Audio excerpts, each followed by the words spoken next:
Hi, welcome to the Joyful Balance podcast. You're here with your co-host. I'm Mira. This is Denise. We're all about the intersection between neuroscience, nutrition, and psychology. Mira, have a background in neuroscience and psychology, and I'm also a nutritionist that specializes in mental health and cognitive well-being. Denise is a cognitive behavioral hypnotherapist. So we're here on a journey to take you all through how your mind, your brain, and body are three distinct things, but they are interlinked. So we're throughout this season, which is series 2, what we're doing is that we're on a journey of self-improvement and looking after ourselves. And so we're going to be checking in with you to let you know how we're getting on and how and supporting each other through this journey. And then I'm going to let Denise take the reins and we're going to talk about sleep. So, yeah, how are you? I'm all right. I think I'm feeling a bit more upbeat. I'm getting used to it being a more wintry time, which I was very resistant towards. I'll be honest. But no, I'm bedding down the activity stuff, which is wonderful. And now thinking about other parts of my routine. So actually, this sleep one has come at a very timely point in this journey. So how about you? I'm good. Today's a good day. Awesome. I decided to say that to myself every day. Mm-hmm. So since we started the journey in episode 1, I am just, today's going to be a good day. That's awesome. And sometimes life happens. Mm-hmm. And it's not a very good day between you and me. But it's going to be a good day. Do you know what this reminds me of? This is so off topic already, but it reminds me of Grey's Anatomy when Derek Shepherd always used to say it's a beautiful day to save lives before every operation he did. Yeah. So it's along those lines. I quite like that. And actually it reminds me of exactly the opposite. Okay. Which some of you may have seen these episodes. They used to be on Cartoon Network. Okay. And the cartoons were called Dexter's Laboratory. Dexter's Laboratory. Exactly. He's the smartest boy you've ever seen. But Dee blows his experiments to smithereens. Right, Sorry, guys. I never thought I'd sing on this podcast, but there you go. But you have a beautiful voice, by the way. Oh, thank you. So I didn't join in, not because I don't know the words, because I don't really have the most beautiful voice in singing. I don't either. It's fine. It was nice. I could hear it very nicely. And in Dexter's Laboratory, whenever he was not having because he was a experiment and mathematician type genius kid, when he didn't have a good day, he was getting very upset and he was saying, today is not a good day for science. So because I probably have said that since I was a child, and now I've decided to switch it to today's going to be a good day. Today's a good day. Because I found myself many, many times, and previous co-workers would vouch for this. I kept, when things were going astray, I was like, today's not a good day for science. And I realized, psychologically, I was setting myself up for failure because I was kind of getting into the whole mindset of it's not going to be good. Mm-hmm. Anyway, today's a good day. Whoop. Today we talk about sleep. Whoop. And we talk about sleep and stress. And we're going to leave you with some tips and tricks, as we always do. Mm-hmm. And we're also going to tell you and us, to each other, what we are going to do to maybe improve and to get a more restful sleep. Sounds like a plan. Cool. So let's dive in. How do you sleep? Do you know what? Once I'm asleep, like generally, unless I'm extremely stressed out, I sleep pretty well. My trouble is, and I'm imagining a lot of people will identify with this, is being disciplined in a good way around sleep hygiene before I go to bed. Mm-hmm.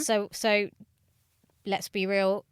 Recently on Instagram and social media, something's blown up around a dramatized, I don't know what you call it. Basically, there was this famous serial killer in America. Okay. Now, I thought you might have that reaction. Denise has just literally moved backwards for anyone who's just listening to this thinking, oh my God, I'm sat next to a weirdo. Anyway, I'm really interested.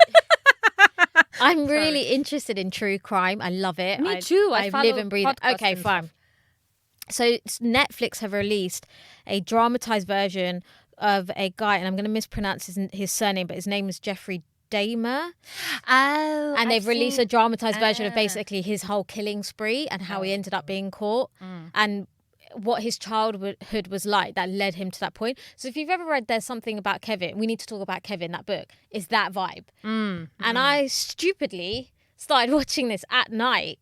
Oh, And I well was done like, you. yeah, it was a terrible idea. So my problem really is around sleep hygiene. Okay, I got you. How about you? Yeah. So let me take a step back, Okay. because there are two versions of my relationship with sleep. Mm-hmm. The version that I'm currently in, which I am quite proud of, is I sleep and I wake up rested. Nice. Now, there is a version where I scroll through social media until midnight. Mm-hmm. Because of the blue light, I turned that off and I turned my screen into, the black and white version and the very, very low light. I don't know if your phone has that. Probably all phones now have this setting. And I'm trying to use that in order to wind myself up. You mean wind yourself down? Or? Sorry. Let me say that again. In order to wind myself down. Yeah. However, it doesn't always work. Mm-hmm. And when that happens, I go into the cycle of I fall asleep very late. Okay. I wake up at the same time because my body is like, hello, 6 o'clock, bang. And not because I want to, because it's just got used to it. Yeah. So I suffer tremendously. Mm-hmm. But at the same time, in my other line of work, in marketing and stuff, you sometimes have incredible deadlines and you have to do everything like 3,000 years ago. So when that used to happen to me, I was struggling with sleep that was affected by stress. Yep. And what I mean by that is when you wake up predominantly between 4 and 5 o'clock in the morning and you're just ping awake. Yeah. Nothing will help you go back to bed. At least that's what you think that moment. And you're just thinking about, I haven't sent an email, I haven't fulfilled this deadline, I haven't done X, Y, and Z. And at that time, when these episodes were happening to me in terms of stress-related poor sleep, I didn't know what to do with myself. And there wasn't a lot of information out there. Luckily, now you can find a lot of information. Yeah. And this is also one of the reasons why I specialize in sleep in my professional therapeutic career. So if you didn't know, that's what I do. I help people fall asleep and stay asleep through the night and on a regular basis, and they can do it by themselves. So that's why I'm saying it's a complicated relationship between me and sleep. Yeah. Today, it's okay. I have a sleep routine, as you say, sleep hygiene. I make sure that the things that I like to do to wind down are in place. And then I sleep, and then I wake up, and hey, and I have the happy day. Nice. But it doesn't always work like that. So that's why this is going to be a dialogue episode. I just wondered, for you out there listening and for you, Mira, do you think there is a direct connection between sleep and stress? 1 billion% I do. Because how do you think it manifests? Well, it depends. I think, people who struggle to sleep with two main reasons. They either struggle to fall asleep or they struggle to stay asleep. Now, in terms of, how your body will, when you're really stressed, you run on a lot of cortisol. That affects your metabolism. It has a knock-on effect on a lot of different hormones, and that includes your sleep hormones. And so your whole rhythmic cycle just gets disrupted as a result of stress. Yeah. So I would say it's monumental, the link between the two. Yeah, I would subscribe to that. And I also want to highlight that there are many sleep disorders, as we call them. One of the most prevalent ones, you would all know it as insomnia, which is either onset insomnia, as in you can't fall asleep, or the one that is in the middle of the night, you wake up and you can't fall asleep again. But there are many other sleep issues, such as sleep apnea. Your circadian rhythm can be completely screwed up, and that may be because of jet lag, it might be because of stress, it might be because of other reasons. And so there are many sleep concerns. Also, if you didn't know, let me enlighten you maybe. If you sleep too much, that is also a sleep disorder. Yep. And you also have obviously the likes of terrors. That I can never say that. Night terrors. Night terrors. Yeah. predominantly when you're a child, but it can happen in adulthood as well. Mm-hmm. And you also can have issues such as restless leg syndrome. Mm-hmm. There are many things with sleep, but for us today, I think Mira was very right in saying we are looking at the problem of not falling asleep or the problem of not being able to stay asleep. Yep. Through the night. And yes, 1,000 billionth percent stress and sleep are related. And unfortunately, poor sleep increases stress. Yep. And stress increases poor sleep. Exactly. Yeah, that's a cyclical. It's like a spiral downwards. Yes, Yeah. I call it a vicious circle. Yeah. And I was pausing for dramatic effect. So what I wanted to say is you have this issue. You can't sleep. Mm-hmm. For whatever reason. What can you do to get yourself to bed? So that's what I want to talk more about. Okay. Because we know we have the issues. Yeah. Some of us, sometimes regularly, sometimes it's on a one-off basis.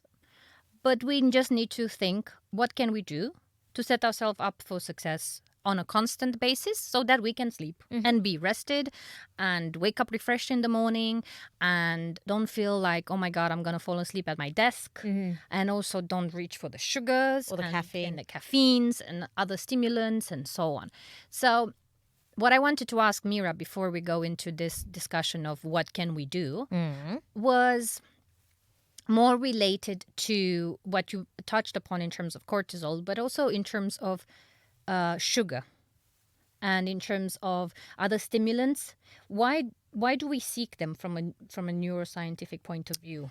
Well, I think, when we are quite stressed, what happens is that your stress hormones increase.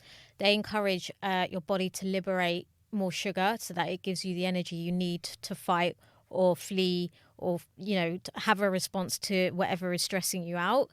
And then what happens is it causes your blood sugar levels to become way less stable. As a result, you can go through, you'll eventually have these crashes, which can leave you really tired, hangry, irritable. And as a result of that fatigue, you're starting to reach out for more stimulants to kind of keep you going. And there also can be, particularly in regards to sugar, they can also be really comforting as well, because they will cause that release of serotonin and dopamine that will basically give you that feel good in order to keep going.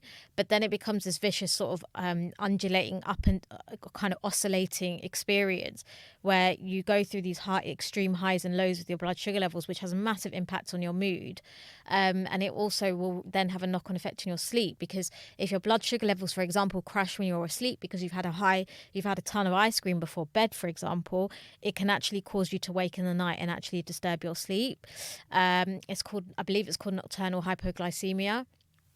So it's a very normal hormonally kind of based, if you like, and metabolically experience, but there's definitely things that you can do to kind of avoid doing that, or like tips and tricks that to help manage that, basically. Yes, thank you.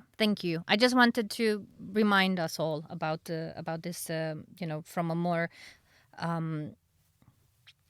bodily function point of view, because the other things that we are going to talk about are directly linked to your low moods, to your sugars. Yeah, and we're going to talk, and the reason I'm not going into too much details because we kind of cover this in an upcoming episode, but I think in order to set yourself up for success in sleep, and Denise is probably going to touch on this from a neurobiological hormonal perspective, that starts at the beginning of the day. Yeah. Like, it's all about what you also do during the day to then prepare yourself to sleep. And that includes fueling yourself correctly so that you're able to make the neurotransmitters that you need to not only keep you happy, but serotonin gets converted into melatonin at night in your brain. And melatonin's the one that helps you get to bed.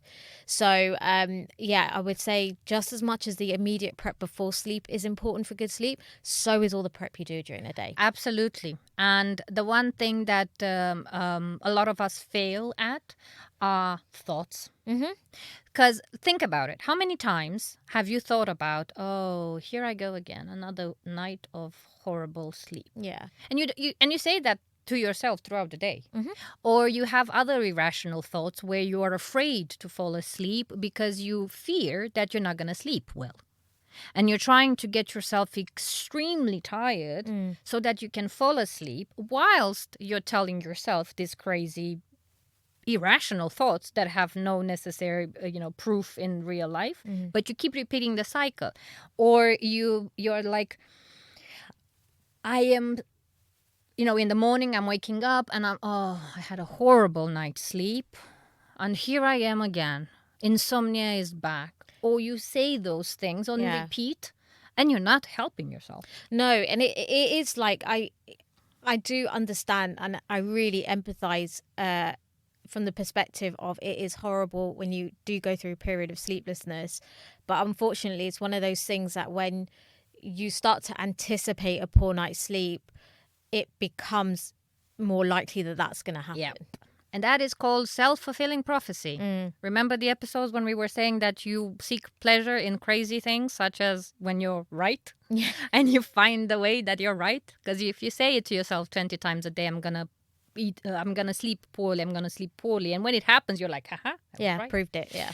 So, yeah, thoughts. Have a think. I always say when somebody comes to me as a new client and they are, coming to me because they want to sleep, I ask them to keep a diary of their sleep. I'm not referring to an app where you record how your sleep has been, like those rings and other things you can do. Yeah. I'm referring to an actual old-fashioned, write it down, how was your sleep? Yeah. And you're keeping like a habit diary and a sleep diary at the same time. So you're like, oh, I slept very well last night. And then what have you done to set yourself up for success? I don't know. I had a glass of warm milk and I had a bath and I didn't look at my phone for 1 hour before bed. How did that make you feel? How is your day progressing? So that's kind of the gist of a diary. Just to see, after a couple of days, a few weeks, you can look back and see how things are changing and which of the triggers are influencing your sleep the most. Because remember, not one size fits all, and we are not all identical. So I might not be falling asleep because I'm worried about a deadline. Mira might not fall asleep because she watched a crazy documentary, a serial killer drama, and she's thinking there are monsters under the bed. You never know. So that's why I'm saying, just have an investigation with yourself. Yeah, and this is going to be a recurring thing that comes up in the podcast. What we're really encouraging you to do is to try and live very consciously. So it's trying to get you to think about your habits and your routines, and how that may be impacting all aspects of health, and obviously sleep is a very big one. So yeah, this is a theme we'll keep coming back to, I think, throughout the podcast, and we definitely will have touched on in previous and future episodes. Yeah, absolutely. And I want to bring you attention to, you don't have to remember his name, but his name is Andrew Salter. He's one of the early behaviorists in psychology. And it was at the very beginning of the 1900s. I think he was active between 1913 and 1960 something. So maybe I might get my years wrong, but that's how and when he kind of started this whole idea of behavior. And I put the basis of behaviorism, which further down turned into CBT and so on and so on. Anyway, his quote, he said, "The inhibitory spend their days in mental acrobatics and their nights in insomnia." What he meant by this is that you inhibit a part of you, your feelings, your mood, your thoughts, whatever it may be, i.e. you don't set up boundaries, you're not assertive.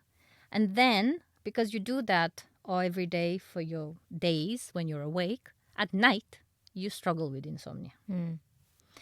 Because this whole mental acrobatics and not satisfying your need of having healthy boundaries in place and being able to assert yourself, even if you don't think about it on a conscious level, it is very important for you. So that's what he was trying to say. And that's one of the angles that I want to bring to the forefront, is that besides the tips and tricks that we are going to share with you and we're going to discuss, it's also about looking inwards and thinking, are my boundaries respected? Which are my boundaries? Yeah. Do I like when somebody treats me like this? Should I say something to that person and say, look, I didn't really like the way you approach me, because that's asserting yourself. It is, but I think it's also about boundaries that you have with yourself. It's not just boundaries you have with other people. Oh, yes. Yeah, like, so, there's going to be boundaries, I think, around things like having gadgets before bedtime, not watching serial killer dramas. I mean, watch them, but just not till 1 a.m. And it's also about boundaries that you create for yourself in order to set you up for success. And I think that mental acrobatics is really interesting, because what's happening, we've kind of already spoken about it, is that negative thought spiral about how rubbish your sleep is going to be. It means that you already approach bedtime super stressed out about it.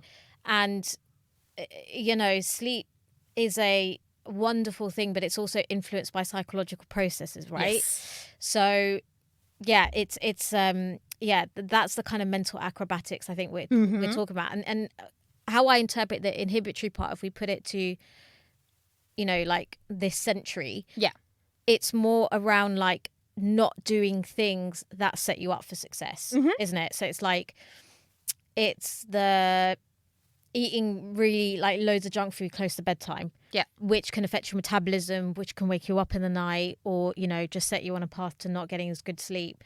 It's almost the things that you don't do that, or the things that you do that will inhibit you getting a healthy sleep.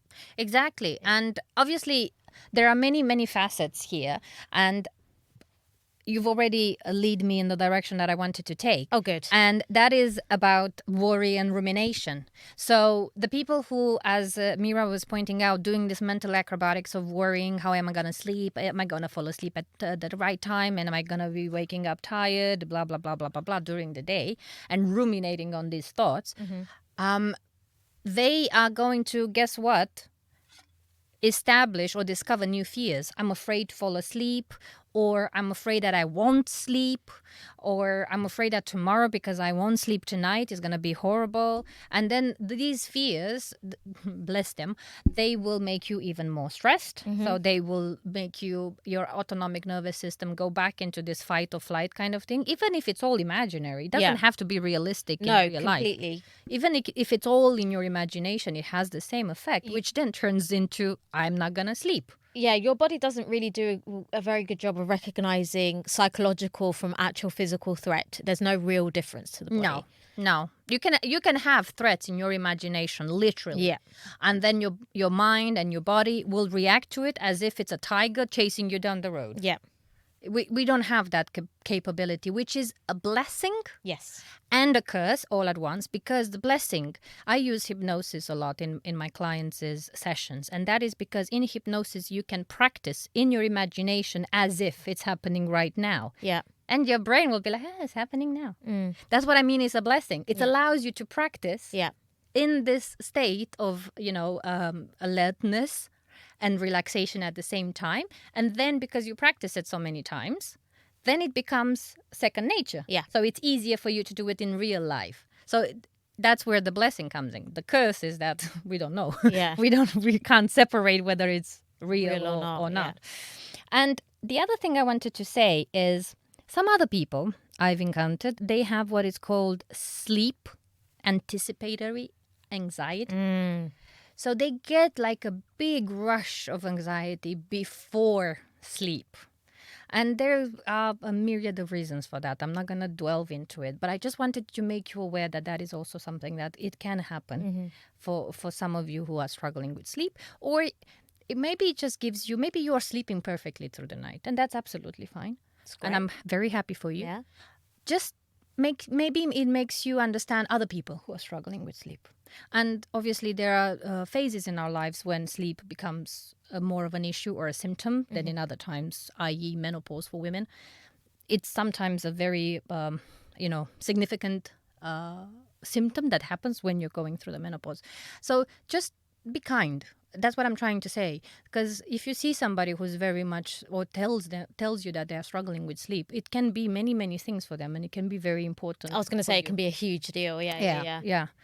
And, right, what can we do to sleep? A billion ideas for good sleep, but I'll let you go first. Okay, I'll put them in categories, and then we will just touch upon the ones that we like the most. Perfect. So, You can do behavioral routines. Mm-hmm.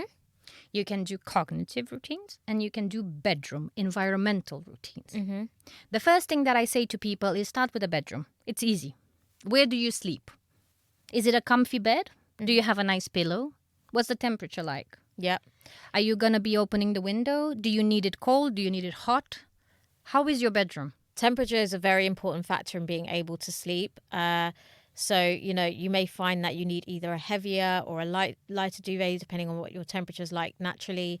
But ideally, you want to be able to, your body wants to be able to cool down ever so slightly. It's much more difficult to sleep if you're really hot. But obviously, that it's still on an individual basis. But that generally your temperature wants to drop a little bit.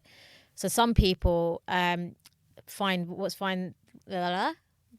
some people, what they find very helpful is to have a warm but not super hot shower before bed, because what happens is you get that lovely warm comfort sensation, but your body then actually drops temperature to kind of compensate for the extra heat that is taken on, and that kind of makes it more optimal to sleep. Yep.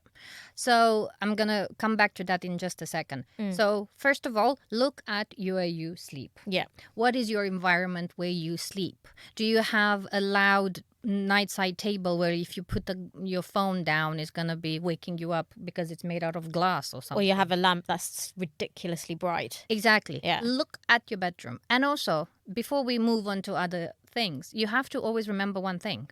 Your bed is for two things only. Mm-hmm. The one where you sleep. Yeah. And the one where you Get engage intimate. in relationships with others. Or yourself. Exactly. Yeah. So those are the two reasons why the bed exists. The bed is not for eating, and it's not for working, and it's not the place where you go when you want to look at the ceiling and daydream. No. The bed is for sleep and intimate relationships with yourself or others. Yeah. Then, after you've looked at your bedroom and how the setup is, what you need to look is at your habits in terms of winding down before sleep.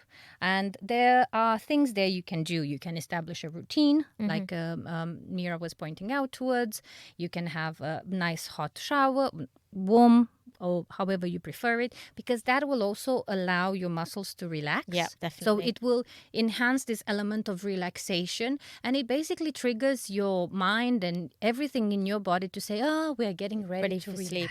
Yeah, and it's really important, I think, when you begin, like, to be extremely consistent, or as consistent as you can with, like, so for it, just from your sake of an example, for myself, when I'm in a really good sleep routine, generally what I do is I'm in my room at 9, because I live in a shared house, and then my lights are turned down low, and I happen to have a lamp that's more yellow, which is great, so it's not that bright blue light. I jump straight in the shower, and then by 10 all screens are down or off, and it's reading, and then I'm asleep but in half an hour. Generally that's how it works for me, but that's a staged process to consistently cue my brain we're winding down for sleep. Exactly. And you would remember this from a previous episode with Dr. Aslam, where she was mentioning how sleep is important for her and her young family as well. So remember your routine. Whatever routine works for you. Exactly. If you are the person that needs to take a shower, take a shower. If you are the person who wants a bubble bath for an hour and a half, do that. If you can't do either of them because you're a morning type showering person, then find something else. Read a book, a magazine, stare out of the window and look at the stars. Whatever works for you. There is no one size fits all. Absolutely. You need to do what works activity that works for you to make yourself realize you're winding down. Yeah. Meaning, don't exercise at night unless you're a shift worker or something like that, because if you exercise physical, if you very aerobics, rigorous activity, don't do that before you fall asleep, because you've just awakened all of the your adrenaline is pumping, and that's not going to help you get to bed. Exactly. If you want to do some light exercise, i.e. stretching, that's very beneficial. You can do that before you go to bed. Also, don't have coffee and stimulants just before you go to bed. No, so it takes about 6 hours for caffeine, for example, to clear your body. So, like, definitely no caffeine before for 6 hours before you plan to go to sleep. Yeah. For example, nicotine also has a Exactly. negative effect on sleep. So don't smoke before bed. Yes. Or vape. Exactly. So choose your stimulant wisely and your poison, quote unquote, wisely, so that it doesn't wake you up before you want to go to bed, because, that's what it's going to do. Also, um, another m- another habit in the behavioral side of the things is just allowing yourself to relax. Some people have a very difficult time with giving themselves permission to relax. And that's what you have to build within your routine, is you are giving yourself permission to relax. Doesn't matter if your day was good, bad, indifferent. You have to relax in the sense of you are saying to yourself, okay, now is the time to relax. And I'm not saying it from a cliche point of view, because you can't, newsflash, you can't force yourself to fall asleep, and you can't force yourself to relax. Yeah. But you can start to gently say that to yourself. Now we're transitioning in the cognitive side of habits you can do for yourself, where you're just reminding yourself, okay, it's time to relax, it's time to relax, versus I'm not going to sleep, insomnia is setting in, this is going to be a poor night. Those thoughts, you need to change them with more helpful thoughts. Yeah, I think like I what I always tend to that, oh my god, there's so many avenues that I want to go down, but I think what you know, insofar as changing thoughts, it's, I mean, Denise can speak to this way more professionally than I can, but it's a sense of like, I might get a bad night's sleep, but it will be okay. Like, Yes. do you know what I mean? Like, it's just reframing that ever so slightly. And I think Absolutely. there's an element of acknowledging that it is a bit hard, but it doesn't mean that you can't do it and that things won't get better. And that's what I think like the mindset change needs to be. There's like, maybe you be that type of person who can just go in and say, this is going to be an awesome night's sleep, and just say that consistently every night. And that might be the attitude change. But for those who struggle with that, just having that minute change of the negative thought, but having a like a consolation after it, in a way, like, or a mitigation, or like saying yes, but, or yes, and Yeah. there's going to be a way that you can cope with it, or that it won't always be like this, and that it will get easier when, this routine starts to take hold and your brain adapts to this new routine. One question I do have though. Yeah.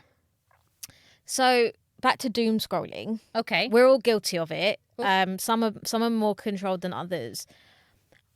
It's sometimes very hard when you use your phone as a distraction for thinking about anything. Yeah. To want to detach from it, put it down, and be left alone with your own kind of thoughts.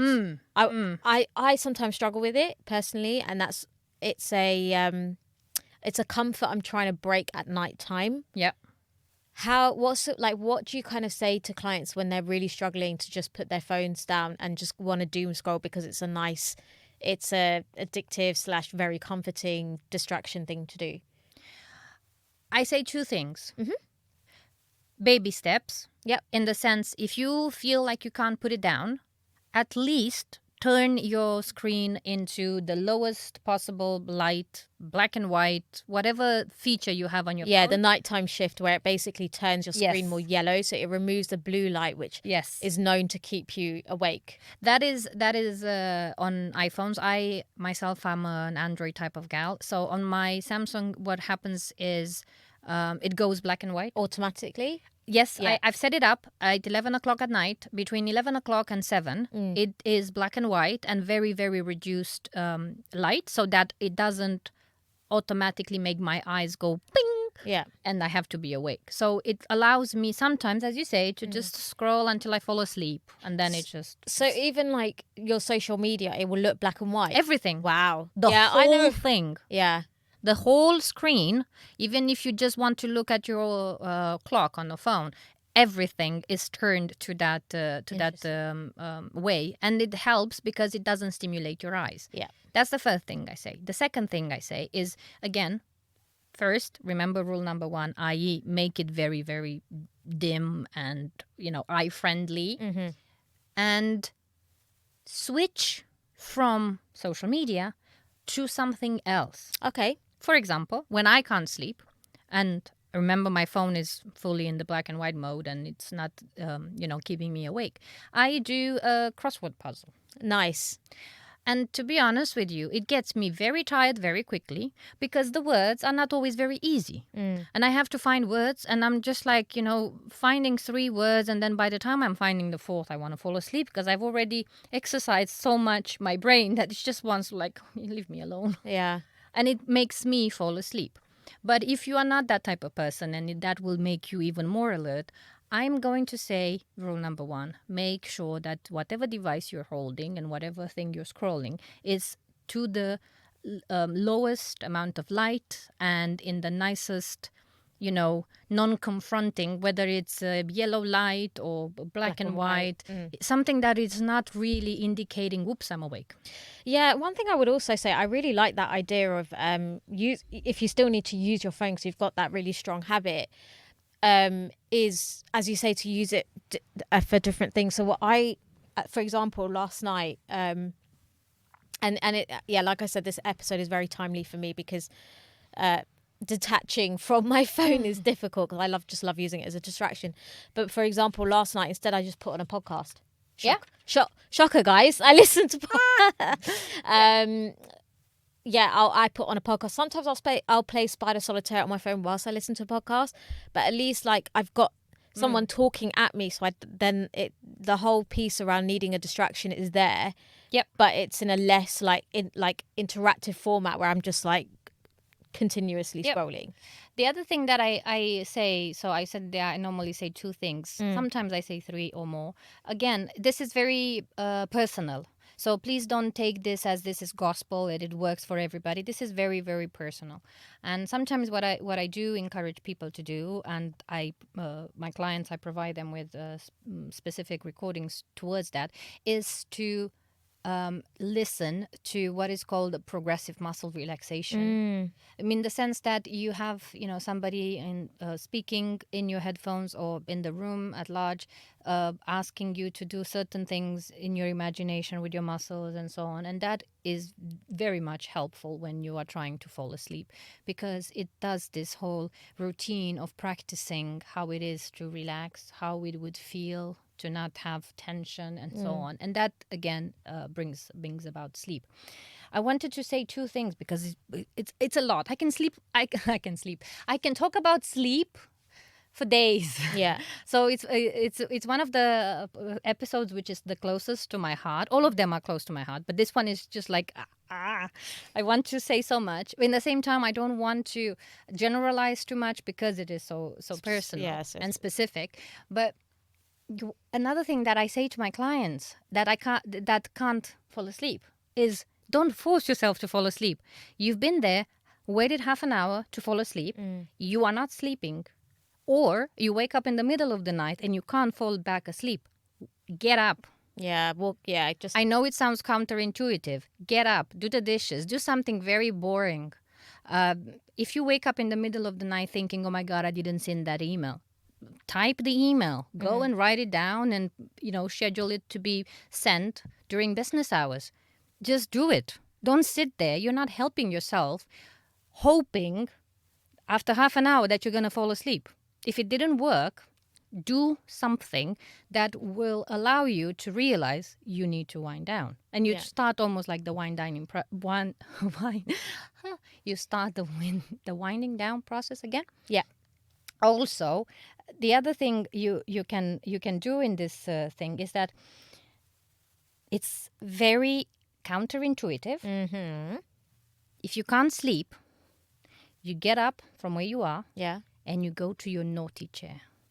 Okay. Naughty chair or sofa or floor, whatever it is. It's almost as if you're designating a space in your home where you go when you can't sleep. Okay. Why? Because when you wake up, you can't sleep and you're thinking, oh gosh, I have to go there. I have to get up. I have to, go to the quote unquote naughty chair. Ugh, I don't want to. You basically will talk yourself into doing all of the other things that we mentioned briefly, and you will fall asleep because you don't want to go to the naughty chair. That's really interesting. I've never heard that tip before. It is something that for some people works wonders. Wow. Again, not everybody, but just thinking, oh my God, I have to wake up, I have to move my duvet, I have to go, because it's not pleasant doing all of this, and that's why I'm saying sometimes it sounds counterintuitive, but it can be very helpful. And it leads me into the last bit that I wanted to share about this particular subject here, is that if you can't sleep in your bedroom, let's say you have a partner that snores. Let's assume you woke up, they are snoring, you don't want to disturb their sleep, so it's disturbing yours, you can't fall asleep anymore.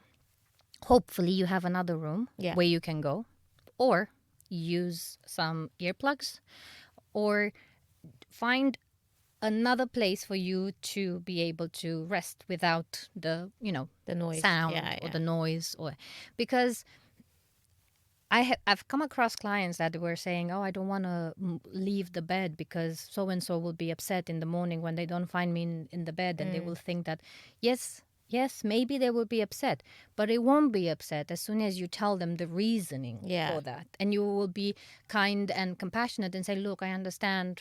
I don't know, you sleep with your mouth open, therefore you're snoring in my ear, but I also need sleep, and I moved there to, sometimes people sleep with their children, the children are tossing and turning and they're, kicking you in the face.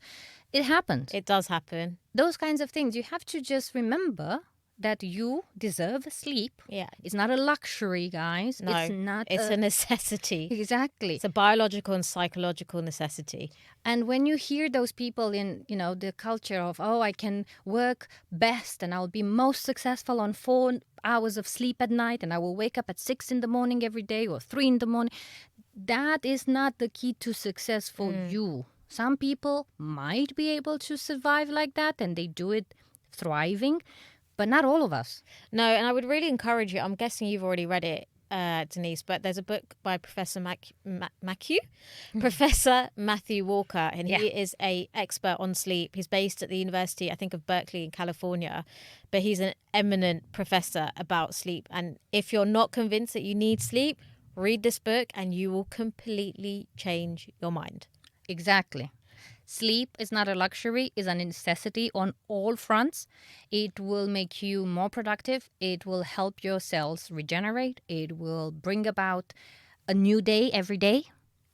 It will stop the vicious circle of, being more stressed. I was going to say it will definitely reduce your stress levels. Exactly. It will help you manage stress in a different way, because if you are well rested and you have a stressful day, you will be more resourceful. Yep. You will have more of your quote-unquote wits about you. You won't be so irritable. Exactly. You are not going to, go and chase more sugar, more caffeine and alcohol and other things to, keep you awake or enjoy your life, because you are looking forward to sleeping. Yeah, totally. And there definitely are some nutritional aspects to getting a good night's sleep. Like I said, it starts from the beginning of the day. I won't labour on these too much because I know we can always do this a future episode. But, making sure that you're managing your blood sugar levels, having whole grain carbs, having lots of fruits and vegetables, because they all provide the different vitamins and minerals that you need to make the neurotransmitters and the hormones that help you sleep. And also you can go for more tryptophan heavy foods, because tryptophan gets converted into serotonin, which your body converts into melatonin at night, which is how it helps you sleep. And you can also, apparently one study has found that eating 2 kiwis a night can really help with sleep. So can drinking tart cherry juice, because they naturally both are high in melatonin. So anyway, there are a lot of different tips and tricks that you can do with that, but really the point is that not only is it a mindset shift, there's also an element of biology through nutrition that you can introduce into your day that sets you up for success for sleep at night. Yes. And I think if I can summarize it in one way, because again, we can talk for days. We could. Honestly, we can make a series only about sleep and how things we do, eat, think, and influence sleep. But the summary for today, I would say, start your sleep diary. Look at your sleep. Be an investigator. Is it investigator? Yeah. Okay. Yeah. Maybe. Be your We'll go. detective. We go with detective. Be your own detective and see, okay, last night I slept well. So I woke up at so and so time and I did X, Y, and Z. And why did I sleep so well? Oh, because I had dinner early and I had enough time for my body to digest it. And because I took my bubble bath that I love and because I read my book or, just look at it. Look at it. We live on automatic pilot most of our lives. And what I'm asking you to do is to look at it. The evidence will be there in front of your eyes, and you will realize, oh, I slept well in night X because Yep. X, Y, and Z, and that made me feel this way. And I slept very poorly in this night because of X, Y, and Z, and that made me feel this way. And once you see those things and you realize, we can sit here for days and tell you what to do, but you have to know Identify your yourself. patterns. Yeah, absolutely. Yeah. Yeah. Oh, gosh. Know your patterns. Do things consciously. Start slowly with a routine. A routine's probably one of the things that's most going to anchor your sleep in a better place. And that will be a routine with better nutrition. Exercise also helps you sleep when you time it right. And as does having all the behavioral and cognitive tools to enable, like, that come mostly right at the end of bedtime, but also during the day, that will all help you get to a point where you're happier with your sleep, I think. And I'm deep in the process of creating a sleep program that is going to be available for anybody and everybody to purchase, and it's going to be filled with information, and soon it's going to be published. And when I do that, we are going to share it, of course, and things like that for people who are, quote unquote insomniacs. Yeah, and in the meantime, if you've got any questions for us, please don't hesitate to get in touch. You can get in touch with us via direct message on Instagram, or you can email us. We'll put all the our details in the blurb that comes with this episode. If you like what you're hearing, please follow us, give us a rating, ideally 5 stars if you feel like it. Any feedback is totally welcomed and encouraged, but if you give us a rating, it really does help other people find us. Hit that follow button or subscribe button to make sure that you're always tuned in for the next episode, and we look forward to speaking to you soon. Bye. Bye.